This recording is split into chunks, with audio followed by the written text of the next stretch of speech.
Ici, au travers des repas des soldats, nous découvrions une autre histoire de la Première Guerre mondiale.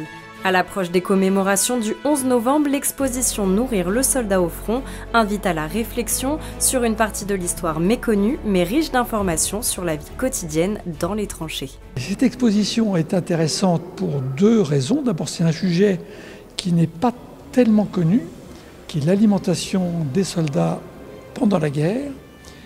Et j'ai conçu cette exposition en miroir, c'est-à-dire que je voulais absolument présenter le français et l'allemand.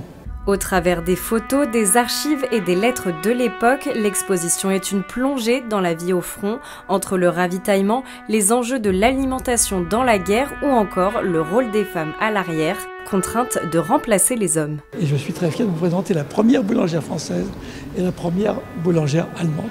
Une autre histoire de la guerre qui permet également de découvrir au travers de clichés les moments de répit et la vie sur le front. C'est donc une vraie tranche de sociologie qui nous montre comment on vivait, comment on pouvait se nourrir.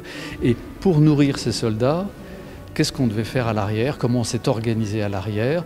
Alors à l'époque avec les moyens de l'agriculture locale, avec des soldats qui finalement mangent à peu près la même chose de tous côtés, mais sans doute de meilleure qualité côté français que côté allemand.